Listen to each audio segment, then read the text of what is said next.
Muy buenas, queridos amigos, sean todos bienvenidos a un nuevo episodio de Meaningful Branding Talks. Hoy, como ya se nos hizo costumbre, tenemos un gran invitado. Para mí es un honor presentarles al doctor Jorge Balda, más conocido como Coco Balda por los amigos. Él es un gran abogado, es docente universitario y también podemos decir que es un gran filósofo moderno. Aparte de eso, él comparte cada día su conocimiento sobre la espiritualidad y el autoconocimiento mediante sus redes sociales. Así que el programa de hoy estará imperdible. Muchísimas gracias, doctor Jorge Balda, por aceptar nuestra invitación. Bienvenido. Muchísimas gracias a todos y cada uno de ustedes por esta hermosa entrevista, esta comunicación que yo considero que hay pocas maneras de expresarse cuando uno tiene la oportunidad de hacerlo genuina y auténticamente, y esta es una de ellas, así que estoy muy agradecido. Muchas gracias. También queremos dar la bienvenida a nuestra manager, a nuestra moderadora, Eli Sánchez, representando a I Got a Mic. Bienvenida, Eli. Gracias, gracias Jorge por tu tiempo y por tu disponibilidad. Entonces, queremos conocerte más. Pues a la orden, muchísimas gracias. Y por último, pero no menos importante, alguien que ya se ha convertido en parte fundamental de nuestras charlas y de nuestra casa. Bienvenido, Gelafio Santisteban. Muchísimas gracias, es un honor para mí hacer este tipo de entrevistas, primero con dos preciosas damas y con los invitados de lujo que se gastan, vale la pena. Muchísimas gracias. Realmente nos esforzamos para brindarles lo mejor y que conozcan las historias detrás de los personajes, que conozcan a las personas detrás de la imagen, que conozcan al ser humano que está detrás del impacto social. Así que comenzamos. Bueno, para quienes conocen, ¿cómo se describe Jorge Balda en pocas palabras? Querida Eli, Jorge Balda solo es un nombre.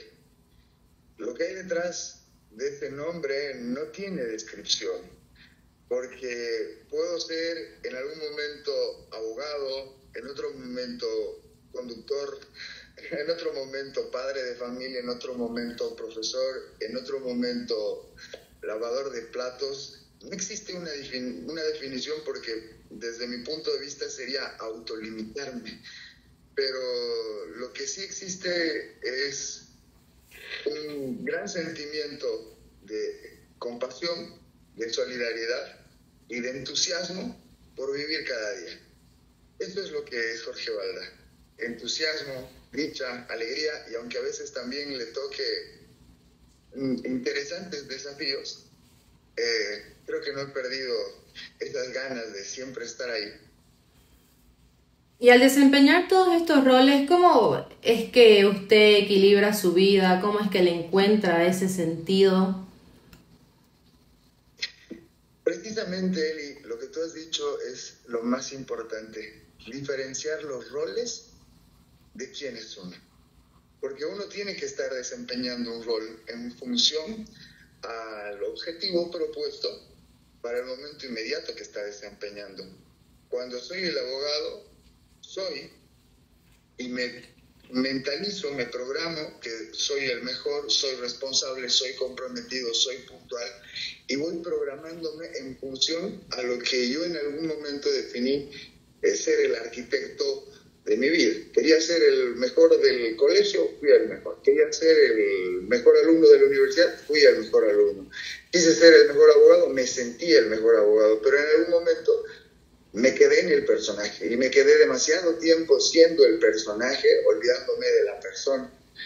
Y en el personaje tan a fondo, tan profundamente perdido con el rol que estaba desempeñando, lógicamente descuidé los aspectos más importantes de la vida, que era mi salud física, emocional, espiritual. Y eso me dio una maravillosa oportunidad. A mí que me encantaba estudiar, pero sobre todo me encantaba explorarme a mí mismo, ver hasta dónde era capaz de llegar. Me di cuenta de que podía transmitir una energía que trato de encarnar todos los días, que es paz, que es seguridad, que es confianza, que es amor incondicional. Y es por eso que sentí un llamado, no solamente a defender a muchas personas sin cobrarles nada.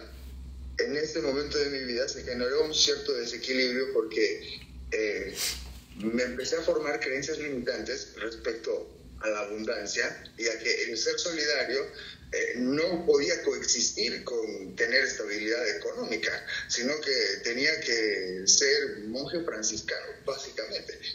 Y claro, viví también esa experiencia de entrar en quiebra 3 veces en mi vida y las 3 veces tener la oportunidad de levantarme. Pero todo eso me generó un aprendizaje respecto a mis propias vivencias, cómo poder utilizar mi experiencia en favor de otras personas que me han escuchado y he capturado mucha atención siendo el personaje. Pero ahora aprovechar toda esa atención que he capturado siendo la persona, ese es el desafío.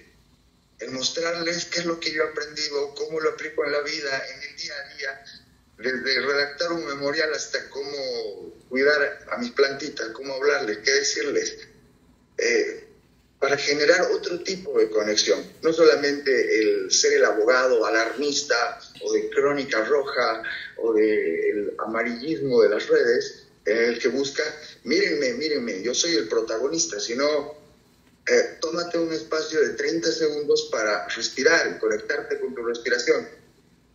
En cierta medida es aprovecharme de la forma que alcancé siendo abogado para transmitir algo más profundo, que a la vez continúo dando entrevistas, continúo llevando audiencias, continúo ganando casos y me encanta, amo lo que hago, porque en algún momento también en esa confusión pensé y decía, no puedo ser una persona que transmite un mensaje espiritual siendo abogado, es ilógico. Todo el mundo dice, pero es irracional que un abogado que lo primero que hace es polarizarse, nos hable de cómo superar la mente dualista.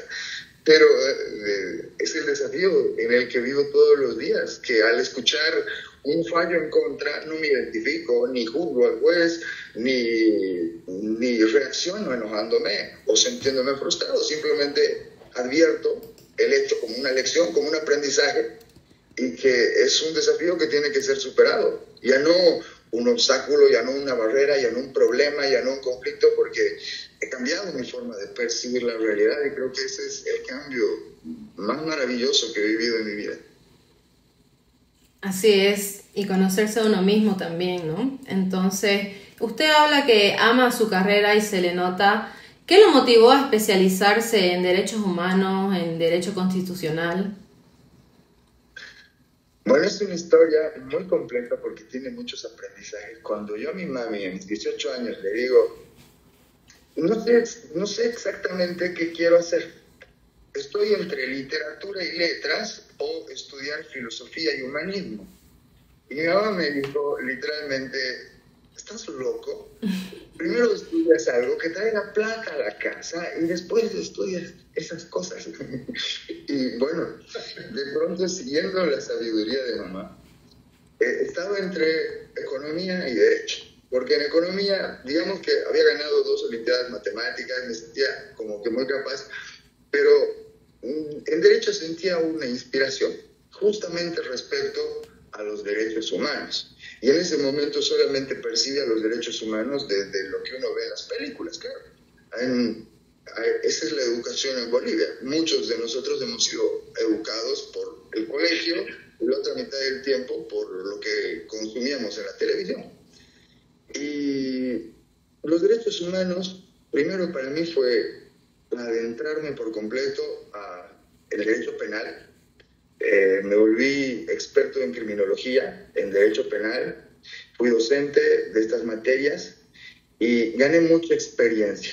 Y fue en mis primeros años, tenía tan solo 4 años de ejercicio profesional, que se dio uno de los casos que impactó a lo largo de mi vida, que fue el caso de Leopoldo Fernández en Bolivia, que detuvieron prefecto de Pando el 2008 y me dio la oportunidad no solamente de ser parte de su defensa, sino de defender gratuitamente a 25 ciudadanos pandinos que los trasladaron desde Pando hasta La Paz en condiciones inhumanas, llevados a Viacha, del lugar más cálido al lugar más frío, sin cobijo, sin alimento. Y esa situación que yo la viví de cerca y de frente, siendo recién abogado, poniendo en práctica mis conocimientos, empecé a presentar acciones de libertad. Era el que más récord de demandas constitucionales presentaba en ese entonces, y tenía muy pocos años de ejercicio profesional, y ya me estaba batiendo y peleando contra jueces, vocales, fiscales, lo cual había sido muy llamativo para aquel entonces, siendo tan joven. Y decidí continuar con esa defensa, y me buscaban precisamente lo que querían: un abogado que no le tenga miedo al gobierno. Me buscaban y los defendía muchas familias que han tenido que huir a Estados Unidos, como la familia Roca, del expresidente de Aerosur, de Humberto Roca. Me buscaron empresas como Jindal de la India, porque los empezaron a perseguir penalmente a todos sus miembros. Y me llegaron temas en los que inclusive llegué a ejercer en Estados Unidos, precisamente por la detención del jefe de inteligencia de Bolivia en Estados Unidos, que fue condenado. Fui testigo del FBI ante un tribunal federal, una experiencia maravillosa. Y claro, la primera recomendación que me hizo la Fiscalía en Estados Unidos, me dijeron: no vuelvas a Bolivia porque te van a detener. Yo dije: no, es imposible, soy abogado, ¿cómo? No me van a detener, lo único que harían, me harían un favor. Y como que en 2014 me invitó el Congreso de Estados Unidos a exponer la corrupción que había en Bolivia, cómo se manejaba la justicia. Fui invitado hasta Washington, di una conferencia, y no pasaron ni 6 meses que el gobierno del Movimiento del Socialismo me detenía por primera vez el año 2015. Así que vivía la experiencia de los derechos humanos no solamente como abogado, sino también como imputado, como persona a la que torturaron a momento de detener durante aproximadamente 48 horas. Y estuve en celdas judiciales 45 días, en la cárcel pública durante 60 días, 2 años con detención domiciliaria sin salidas laborales con 2 custodios. Y fue una maravillosa experiencia. Una maravillosa experiencia. En esta etapa de mi vida pude escribir el libro El Manual del No Suicida, de cómo no quitarse la vida frente a circunstancias en las que uno cree que lo ha perdido todo, cuando en realidad lo que está ganando es mucho aprendizaje y mucha experiencia. Y de estas tuve 3 más. Me detuvieron en total 4 veces. La última fue en abril de este año, el gobierno de Luis Arce. Pero yo considero que gracias precisamente a esa claridad en la que también gracias a esa persecución pude alcanzar, porque si no hubiera sido lo que viví, no hubiera podido ver y percibir la realidad tal cual es, como cuando uno la crea por su propia intención. Y este año, cuando me detienen en abril, aparezco primero en un documental, y mi primera reacción, que era un documental que el gobierno hacía mostrándome como cómplice de terrorismo, de un supuesto golpe de Estado, mi primera reacción a mi esposa fue decirle: wow, salgo en un documental, qué increíble. Yo la verdad me alegré. Esa que decían cosas muy malas, yo era: wow, qué increíble. Lo tomé muy bien. Y mi esposa me decía: ¿no será que va a pasar algo? Yo le dije: no pasa nada. Y cuando estábamos llevando a mi hijita con mi esposa al colegio, saliendo de casa a 7 de la mañana, me detienen 2 camionetas, se bajan encapuchados, sin nombre, me meten en una camioneta. Y yo dije: es el momento de aplicar al 100% lo que enseño. Y es precisamente a mantenerse en ese momento presente, a sentir y a vivir cada instante. Y no generar ningún tipo de resistencia, ni a lo que me estaban deteniendo, ni a lo que me estaban llevando de una ciudad a otra, ni a lo que estaban pidiendo que me detengan y demás. Yo, la verdad, solo sentí confianza, seguridad, paz interior, y un resultado magnífico fue el que se dio. Fui el único preso político que logró salir en las 3 oportunidades que este gobierno me detuvo. En las 3 oportunidades salí en libertad, pero libertad irrestricta la última vez, cosa de que no me limitó en lo absoluto. Y lo único que siento que ha generado en mí es un impulso mucho mayor a permanecer en donde estoy, porque si no me hubieran detenido tantas veces, obviamente ha sido porque lo que estaba haciendo era insignificante, pero si actuaron como actuaron, era porque la lucha de los derechos humanos necesita precisamente eso, constancia, permanecer al frente y tener mucha inteligencia emocional, porque quienes defienden derechos humanos tarde o temprano terminan siendo perseguidos. Y es una ley universal en todo el mundo, no solamente en gobiernos dictatoriales como el de Bolivia, el que está a punto de terminar, sino es en todo el mundo. Y lo que se necesita es claridad mental para mantenerse en la lucha por la solidaridad, porque eso es derechos humanos, es ser solidario con quien lo necesita. Y uno no necesita ser abogado para ser un defensor de derechos humanos. Alimentando a un animalito en la calle puede ejercer derechos humanos de forma maravillosa. Así es, usted es el claro ejemplo de hacer el bien sin mirar a quién. ¿Y cómo usted se interesa por ayudar a los presos políticos? ¿Cómo fue enfrentarse también a tantos casos de injusticia en su entorno, internacionalmente y socialmente y profesionalmente? ¿Cómo es que lo llega a cambiar tal vez? Porque me imagino que hay ciertos casos que también lo han tocado y usted en su oficina o tal vez en su casa, en su caminata diaria, tiene un análisis personal, ¿no es cierto? Uno de los casos que fue un verdadero desafío en un momento muy personal fue precisamente el caso del hermano de Gelafio, Miguel Eduardo Santiesteban, que fue mi defendido. Sabía que era el hermano de Gelafio al que lo habían detenido en la ciudad de La Paz. Me llamó también la defensora iberoamericana de derechos humanos y me pidió que lo defienda. Y yo en ese momento estaba con mandamiento de aprehensión, también yo como Jorge Bala, en la ciudad de La Paz. Y ahí dije, bueno, si voy a la ciudad de La Paz me van a aprender, pero si voy y me presento como abogado de Miguel, probablemente no me aprendan y puedo ayudar a mi amigo. Y puedo ayudar a Lalo. O nos detienen a los dos y finalmente se las dejamos fácil. Pero en este momento fue un salto cuántico de decir, no tengo por qué dejarme gobernar por el miedo. En ese momento fue un maravilloso aprendizaje de decir, yo confío en lo que estoy haciendo, sé que no estoy haciendo daño a nadie, y que finalmente si por ayudar a alguien me van a detener, pues estoy listo. Y cuando llegué los fiscales no sabían qué hacer. Sí, detener a Lalito Santiesteban, detenerme a mí, detenernos a los dos, pero en ese momento fue como que una conexión muy profunda que generamos, no solamente porque yo había llegado a defender a quien hoy considero mi hermano, que es Lalo Santiesteban, que es una familia que el universo me ha regalado y que yo he decidido elegirla como familia, porque se ha generado a partir de esa defensa una maravillosa, más que amistad, una hermandad. Y así como este caso, en el que hace pocas semanas ha logrado volver a casa después de más de 3 años de detención, el abrazarlo a él, a su esposa, a su hijita, que nos invitaron a comer este jueves que estuvimos en la ciudad de La Paz, abrazarlos después de tanto tiempo que haber estado privado de libertad, ese abrazo vale más que un cheque de $1 millón. Ese abrazo no tiene precio, ese almuerzo no tiene precio.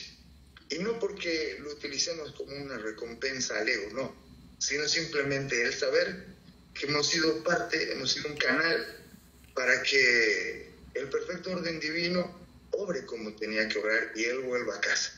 No es que ha sido Jorge Balda o Carmen Arista, mi esposa, que ha sido una maravillosa, yo le llamo mi sacerdotisa, pero es también mi profesora, mi socia, es mi amiga, es mi cómplice, todo. La primera vez que me han detenido con ella también, así que junto con ella habíamos logrado algo maravilloso y junto con ella también estamos en este camino de entrega, de generar un equilibrio, pero ahora sí no nos descuidamos de la oficina. Hemos generado ya una armonía de tener muchos abogados trabajando con nosotros y para nosotros, pero también prestarle atención a aquellas personas que por alguna inspiración han decidido buscarnos.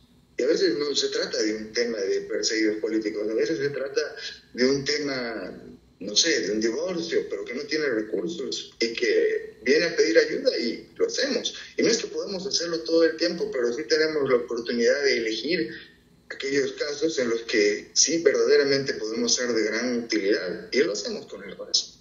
Nos encanta y eso ha generado que se abren muchas otras puertas a lo que estamos viendo, no solamente en el ámbito de la abogacía. Me han invitado a ser parte de distintos frentes políticos, me han invitado inclusive a ser candidato a la vicepresidencia de algunos candidatos que ahora están en la candidatura a la presidencia, y hemos preferido seguir en esta ayuda, ser colaborativos con quien toque, ponernos al servicio. No tenemos ningún inconveniente, pero tampoco queremos polarizarnos en este momento, que eso es la política, que es que tengas que tener la razón y el otro no. Y aunque como abogado es lo que hago todos los días, trato de no identificarme con mis posturas personales y no perder de vista para lo que estoy y para lo que puedo contribuir. Así es. Si me permites, querida Eli, en principio, debo dar fe de cada palabra que acaba de decir Jorge Balda, porque es la pura verdad. Es más, creo yo que aquí, ¿cómo te digo? La modestia que tiene Jorge Balda le está jugando una pequeña pasadita. Pero yo voy a dejar que él se exprese como quiere hacerlo.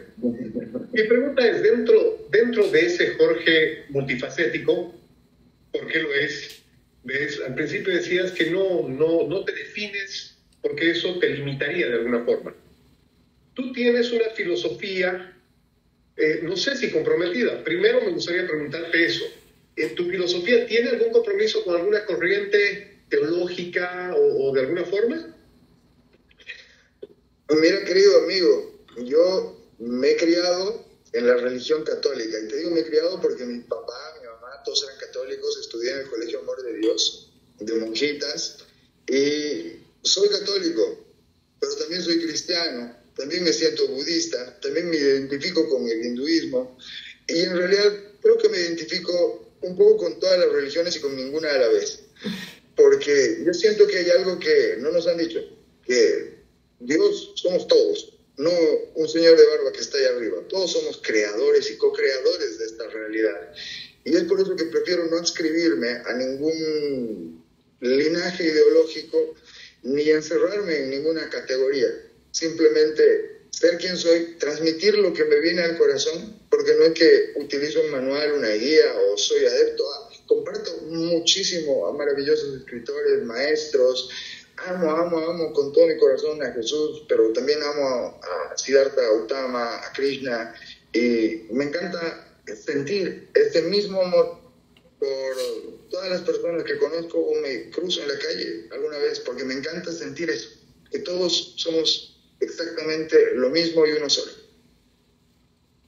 Súper ecléctico, qué interesante.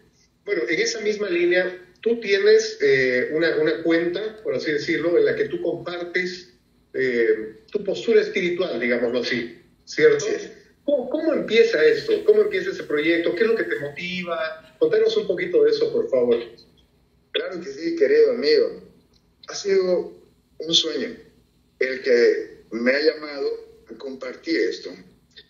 Un sueño en el que veía que una serpiente me tocaba el rostro, era muy vívido, me acuerdo cada detalle. Me abría la boca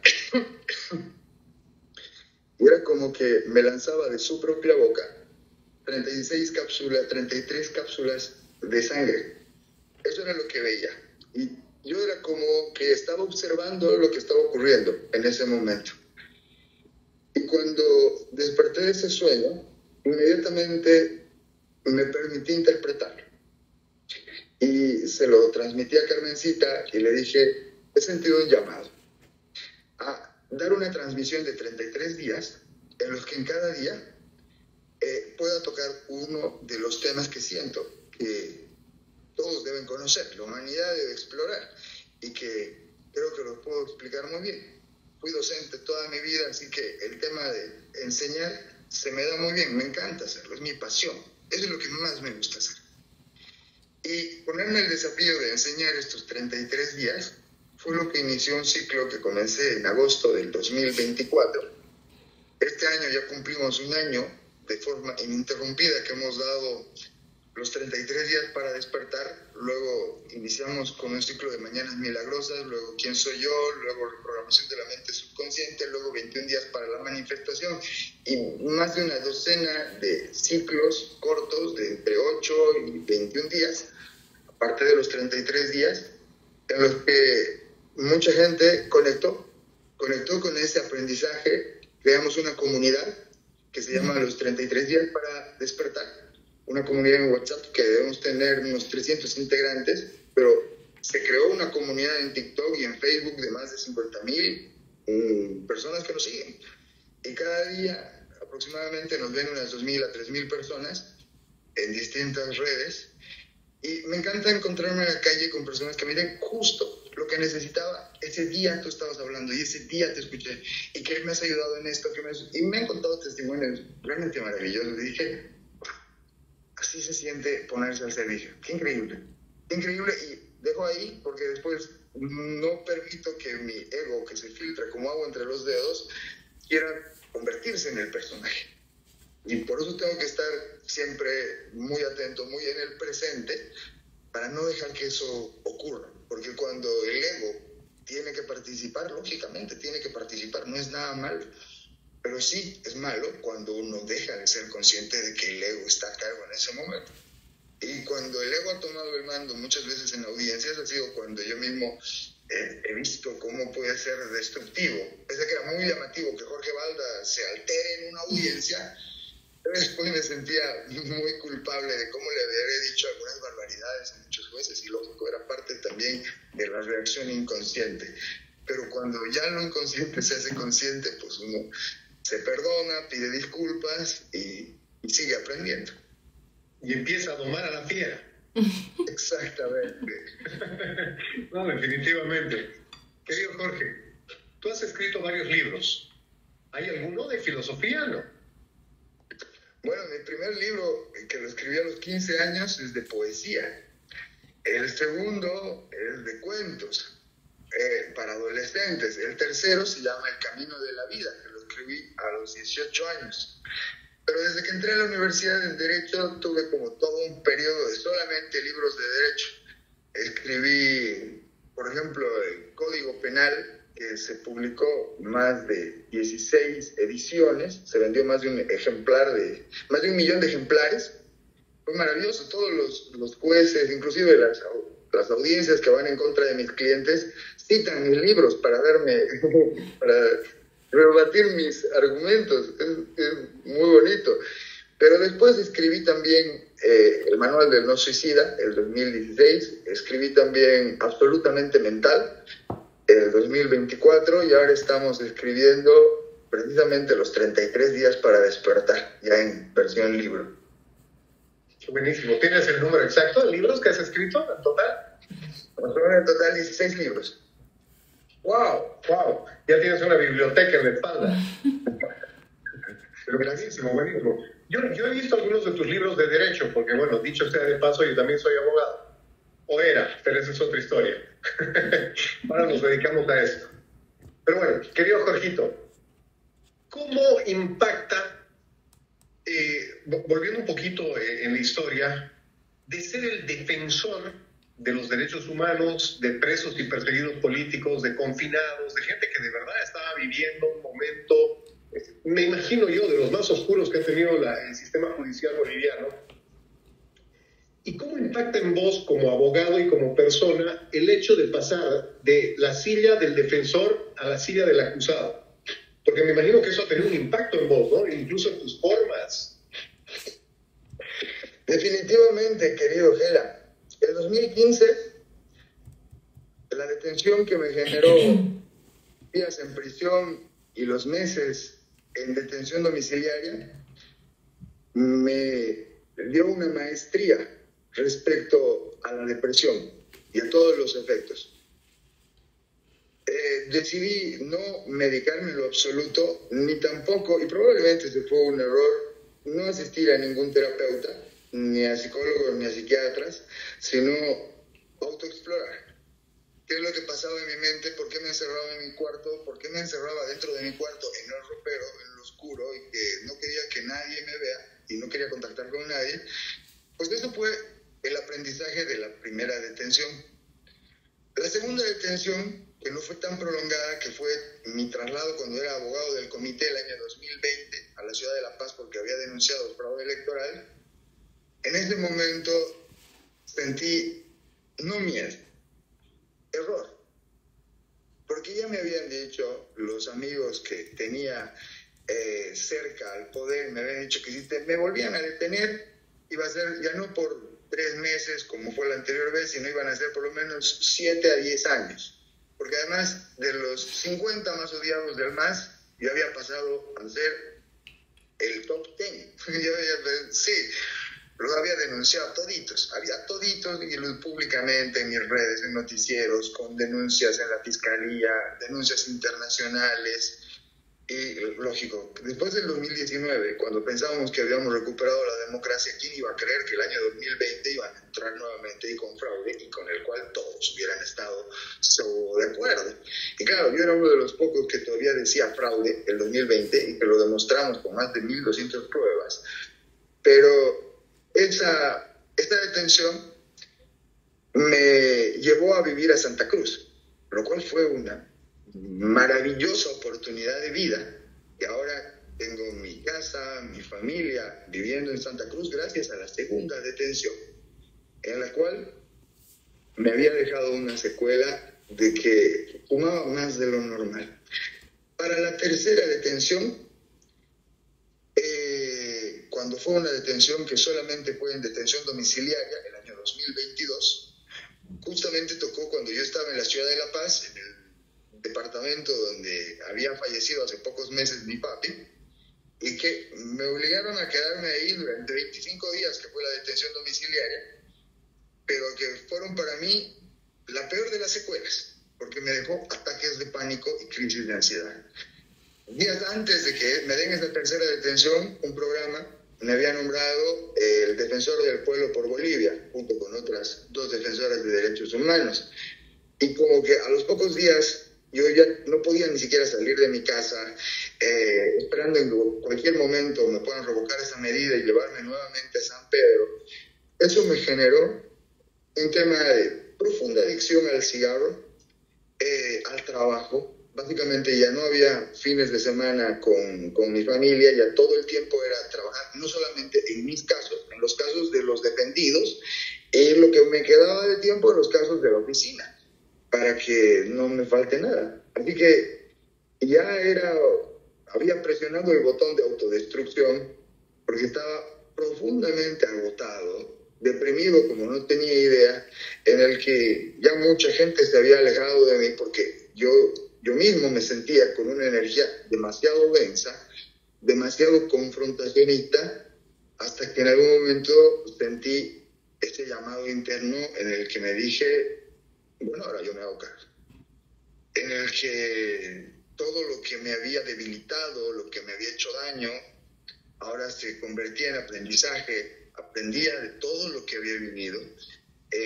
Me puse a estudiar mucho lo que estaba experimentando, cómo salir de ello. Me puse a leer como nunca en la vida, ni como en la facultad de Derecho. Nunca había leído tanto como cuando ya decidí rescatarme. Ahí fue donde verdaderamente puse el mayor empeño en mi vida en conocerme, en saber qué es lo que me había pasado, por qué había llegado ahí y cómo podía resignificar lo hondo que había caído. Y entonces ahí fue que empecé a conocer mi mejor versión, mi versión en la que ya no fumaba, en la que ya no bebía, en la que ya no era adicto ni a ninguna sustancia, ni al trabajo, ni a ninguna emoción. Y de pronto también fue un llamado que cambió hasta mi dieta alimentaria. Dejé la carne, dejé los lácteos, dejé el huevo, me volví vegano. Y fue un cambio profundo a todo nivel, físicamente, mentalmente, espiritualmente. Llegué a conectar con cosas que jamás me imaginaría que conectaría. que hubiera preferido estar, no sé, abrazando un árbol que bebiendo en la noche. Pero cosas que decía, ¿quién es este señor que ahora habita mi cuerpo? Que se lo ve tan tranquilo y tan calmado, y me enorgullece decir, sí, soy yo.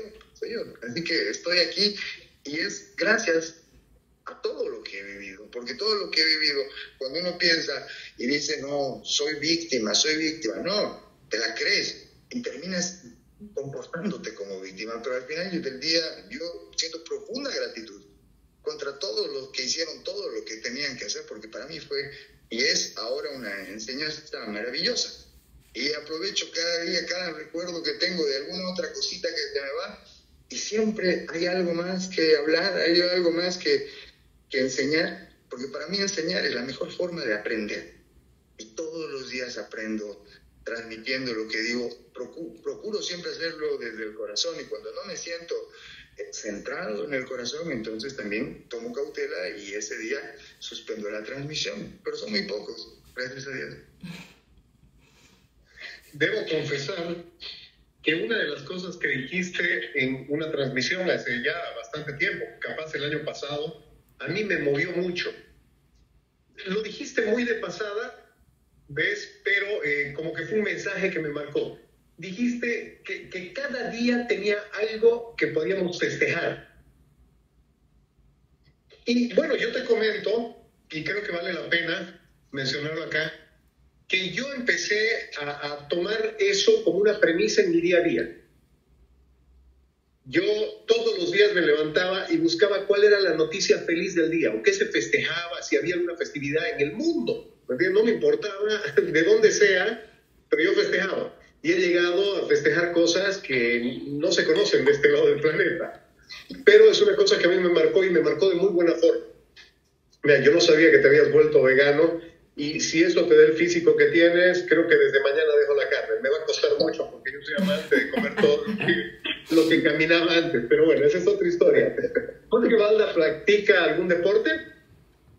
Bueno, voy al gimnasio todos los días y me encanta jugar tenis, querido amigo. Debo confesar que no juego hace tiempo, pero sí, la tengo clara. Y así, eso explica mi condición física. Vamos a ir por ahí, creo. Me agrada. Porque como podrán ver, yo no entro tan perfectamente en el marco de la cámara. Y es porque estoy anchito de carnes. Lo importante es que estás feliz, querido amigo. Y eso es lo más importante.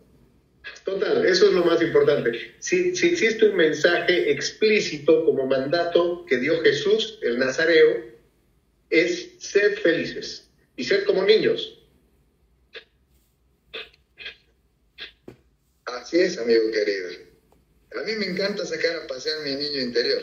Me encanta ponerme de la edad de mis hijas en todas las etapas. Yo debo ser el abogado que más veces ha visto todas las películas de princesas, teniendo 3 hijas, y a las 3 que les ha gustado distintas etapas de las princesas de Disney, me sé todos, hasta los diálogos de las películas, y ni qué decir de las canciones, pero ahora que ya todas son adolescentes, así que estoy en la onda del K-pop, Hello Kitty, y qué más te puedo decir. Me interiorizo de lo que consumen, me hacen ver sus videos, sus documentales, sus musicales, y yo la verdad los disfruto mucho, trato de pasar la mayor cantidad de tiempo de calidad con las niñas, haciendo lo que a ellas les gusta.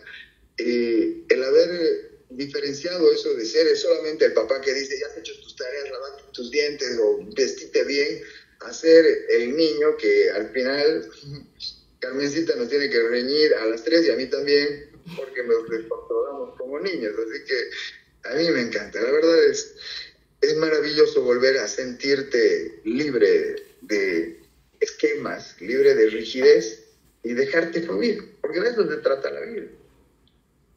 Así es. ¿Usted cree que la claridad mental y tal vez la inteligencia emocional, usted mencionó que se creía el mejor abogado, usted se creía eso y fue el mejor abogado? ¿Usted cree que afecta también y tal vez ayuda la claridad mental a ser el buen padre que es usted, el buen hijo, el buen compañero? Yo lo que considero es que si te percibes como la flor, los demás te van a percibir como la flor. Pero si te percibes como la espina, no esperes que nadie te perciba como la flor. Todo está en cómo nosotros nos vemos. Si nos amamos, entonces estamos listos para recibir amor. Pero si nos estamos saboteando, nos estamos maltratando, lógicamente vamos a dejar que los demás nos maltraten y nosotros convertirnos en maltratadores.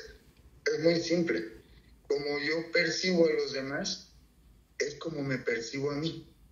Y ya no soy de los que se deja llevar por el me hizo enojar, me hizo daño, me ofendió, sino simplemente sé que cada persona está viviendo su propia experiencia.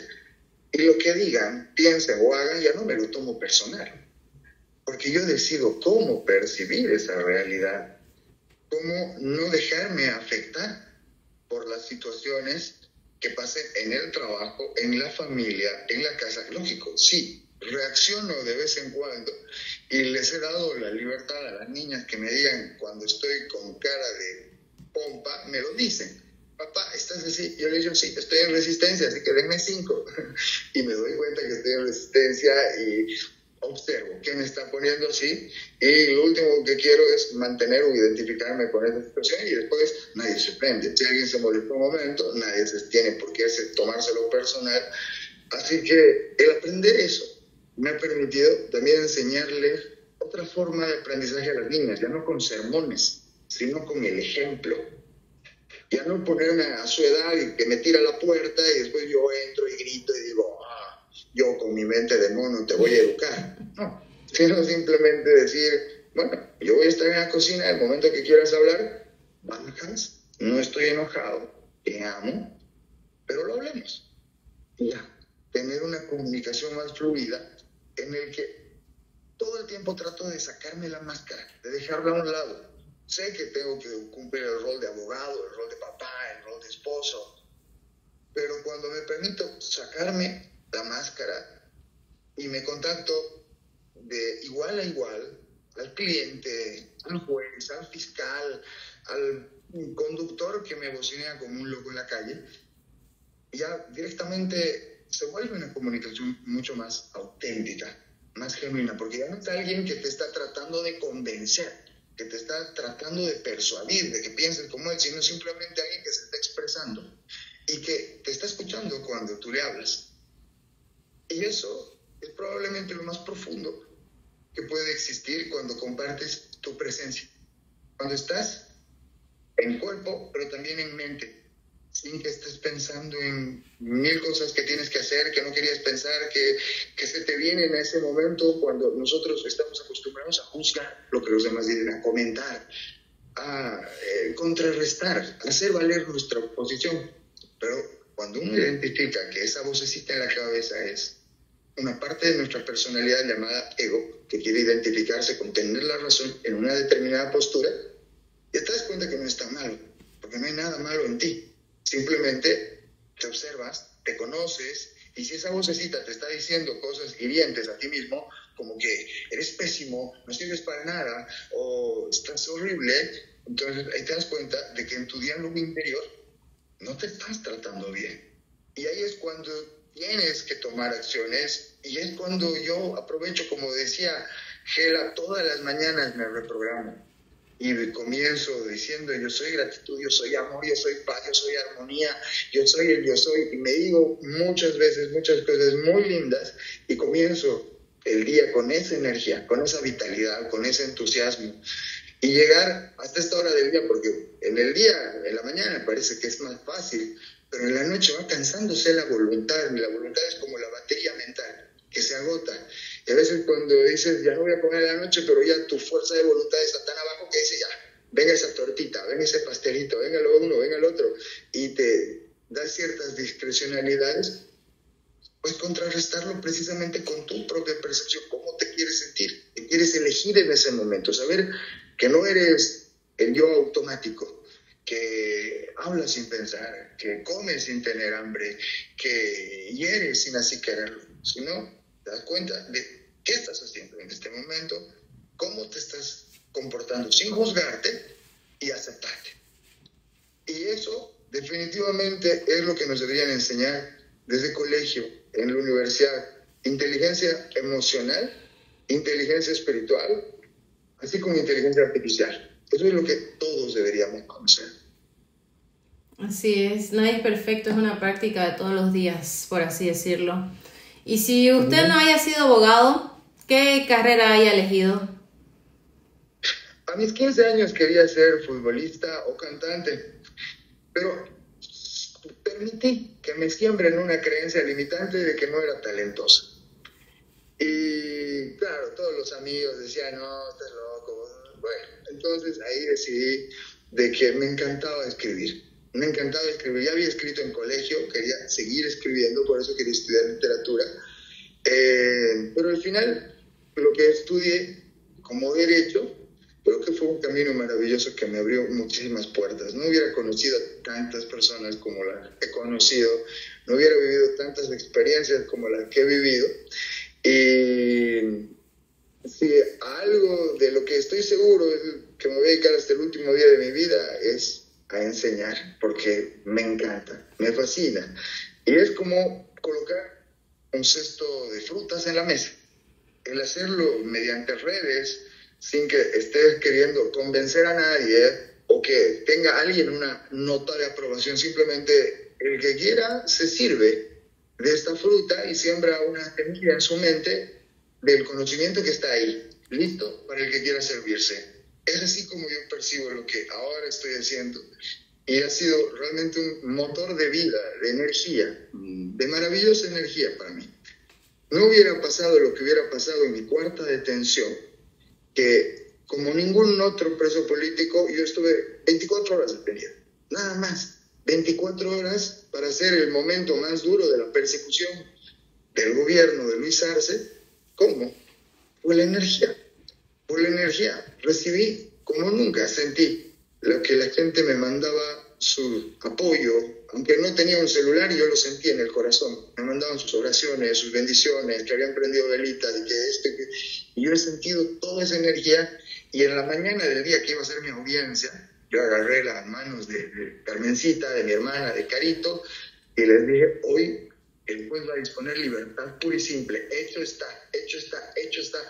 Y fue como que un círculo de energía. Yo estaba con tal confianza todo ese día, de que al final ese fue el resultado. No como pensaba que se iba a dar, no de la forma en la que se iba a dar, fue de otra, pero no fue, el resultado fue el mismo. Y simplemente es tener la seguridad de que lo que tú crees, lo creas. Es así de simple.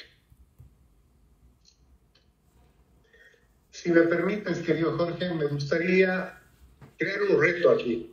Es un pequeño reto, un pequeño ping-pong en el que yo te voy a dar una palabra y tú me das un pequeño concepto, lo que vos piensas de ello, cortito, ¿no? Tratemos de que sea corto, ¿te parece? Claro que sí, con todo gusto, amigo mío. Vamos con la primera palabra.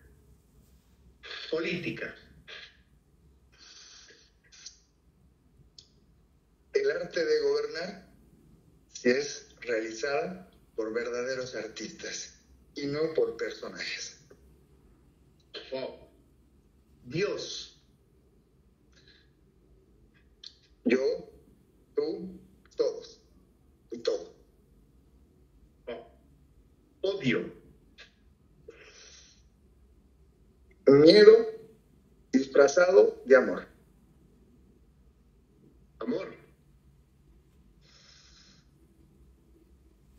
Renuncia absoluta. Wow. Eso llega, yo lo voy a anotar, ¿eh? Yo lo voy a anotar. Jorgito, eres bueno para enseñar. Paro aquí el ping-pong porque de verdad voy a traer un terreno en el que podría salir yo molestándote todos los días para pedirte alguna cosa, algún concepto, algún consejo. O sea que aquí voy a parar ese ping-pong. De pronto creo que eres una persona que tiene tan claras las cosas y que las plasmas de tal forma en palabras que llegan. Y te lo digo con toda sinceridad, yo soy uno de tus seguidores, lo sabes, creo que me has visto por ahí en los videos que haces en las mañanas, y desde esa perspectiva te digo, no pares. ¿Cómo se ve Jorge Balda de aquí a 20 años?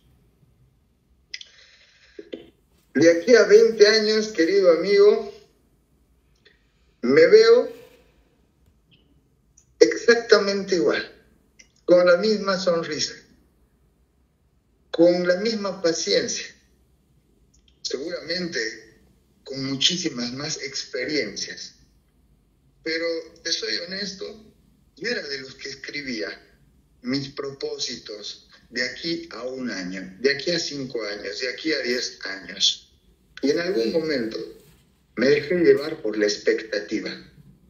Pensé que la felicidad podría alcanzarse cuando se cumplan mis sueños, mis anhelos, mis deseos.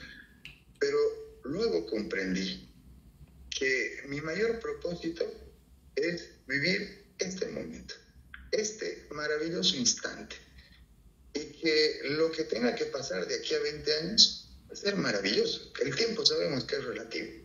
Yo prefiero aprovechar al mí este presente y que lo que tenga que venir va a venir de seguro para bien. Y yo me voy a permitir fluir donde tenga que estar. Dicen por ahí que si quieres hacer reír a Dios, deberías contarle tus planes, ¿no? Exactamente. Tal cual. No tenemos y nunca vamos a tener es el control. Y eso a veces es lo más difícil de aprender. Querer controlarlo todo. Que todo salga como estamos pensando y que después nos sintamos frustrados porque no se haya alcanzado eso. Todo deseo tiene una carga que lleva de por sí la insatisfacción con que no se alcance lo que se está deseando. Así que al soltar la expectativa, suelto también todo lo que ha significado mis éxitos o lo que yo he llamado mis derrotas del pasado. Porque no vivo ni dependo de lo que haya ocurrido ni ayer, ni hace 10 años, ni hace 50. Yo simplemente aprovecho este momento. Sí, por supuesto, quiero vivir muchísimas experiencias y es seguro el momento que voy a aprovechar al máximo siempre va a ser el regalo del presente. Si Jorge Balda estuviera parado en un escenario con todos los jóvenes imaginables en un auditorio, ¿qué mensaje les daría en 10, 15 segundos? Vivan cada día, un día a la vez, creando su día. No solamente se trata de vivir el momento, se trata de crear el momento, se trata de manifestar, de intencionar, de hacer valer el poder de nuestras palabras, nuestros pensamientos, nuestras acciones, porque somos creadores. Es simplemente recordar nuestra divinidad a partir de lo que podemos hacer, decir, pensar y sobre todo sentir. Por ello, si tienen que elegir entre el amor y el miedo, elijan siempre el amor.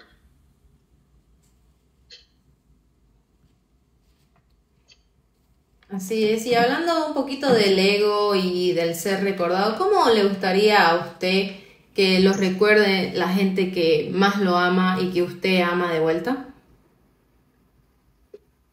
Y esto lo he conversado muchas veces con mis hijas. Me encanta enseñarles el no apego, el no seguir a nadie, el crear sus propias conjeturas. Si mi vida es un mensaje y un mensajero a la vez, maravilloso.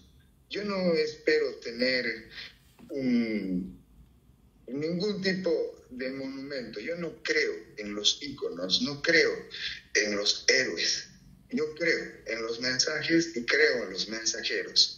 Así que procuro hacer de mi vida el mensaje que inspire a otras personas y me encanta ser coherente con lo que digo y también con lo que hago. Y darme cuenta, así como me hacen dar cuenta mis hijas, que el otro día le decía a mi hija, no voy a ponerte chompa, te vas a resfriar. Papi, esa es una creencia limitante. Oh, por Dios, aprendiste bien lo que yo estaba enseñando.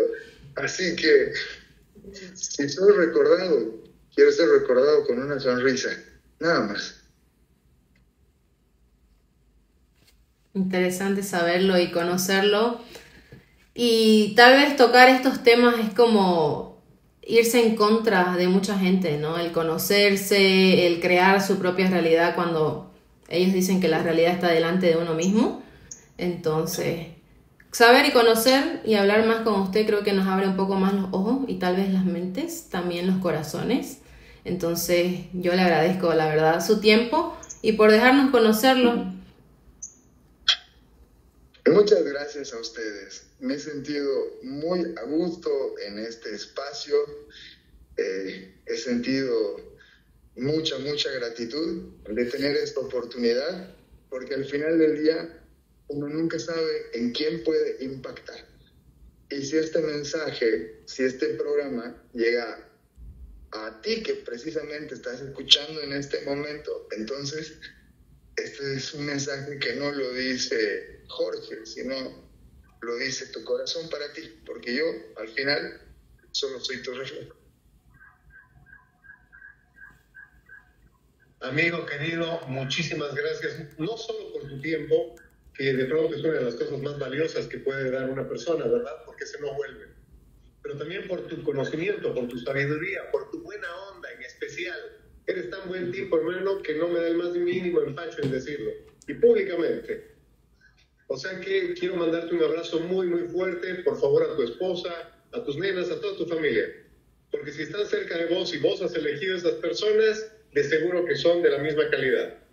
No, muchas gracias, queridos amigos. Realmente este espacio lo he sentido como un tiempo sagrado, un tiempo muy agradable para mí. Mil gracias y mil bendiciones.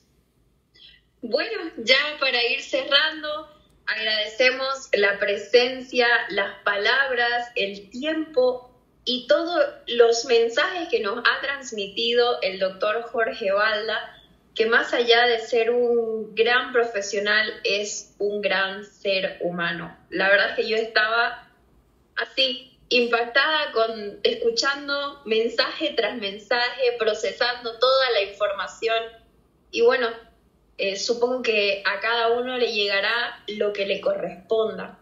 Realmente un honor haberlo tenido en este espacio. Esperamos que no sea la primera y la última vez nada más, que podamos volver a compartir el momento que usted desee. I Got a Mic, Meaningful Branding Talks es su casa.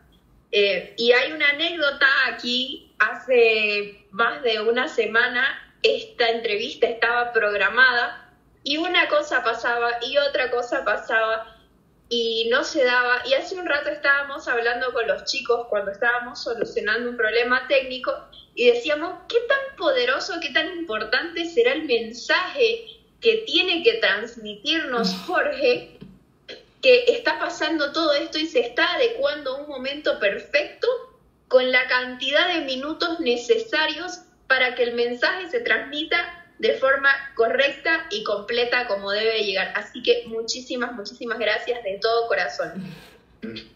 Gracias a ustedes, de verdad, muchas gracias. Bueno amigos, eso es todo.